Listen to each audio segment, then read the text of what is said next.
Real মাদ্রিদের coach হিসেবে অভিষেকটা আনন্দের হলো না শাবি অ্যালোনসোর। ক্লাব বিশ্বকাপে নিজেদের প্রথম ম্যাচেই হোঁচট খেয়েছে রিয়াল মাদ্রিদ। বুধবার ফ্লোরিডার হার্ড রক স্টেডিয়ামে কিলিয়ান এমবাপ্পেকে ছাড়া খেলতে নামা রিয়ালকে 1-1 গোলে রুখে দিয়েছে আল হিলাল।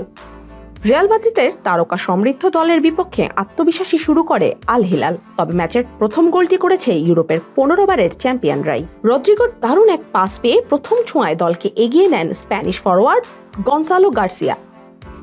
বিরতিতে যাওয়ার ঠিক 4 মিনিট আগে সমতায় ফেরেন সিমোনো ইনজাগির দল। প্রতিপক্ষের আক্রমণ রুখতে গিয়ে ডি বক্সে লিওনার্দোকে ফাউল করে বসেন রিয়াল ডিফেন্ডার রাউল আসেনসিও। সফল স্পট কিকে বল জালে জড়ান রুবেন নেভেস।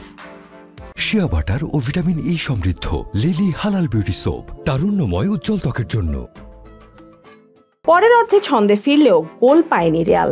ম্যাচের 87তম মিনিটে ফ্রান্স গার্সিয়া ফাউলের শিকার হলে ভিএআর মনিটরে দেখে পেনাল্টির বাঁশি বাজান রেফারি। তবে আল হিলাল গোলরক্ষকের দৃঢ়তায় সফল হতে পারেনি শাবি অ্যালোনসোর দল। ফেদেরিকো ভালভের্দের পেনাল্টি ঠেকিয়ে সৌদি ক্লাবটিকে মূল্যবান 1 পয়েন্ট এনে দেন ইয়াসিন বোনো।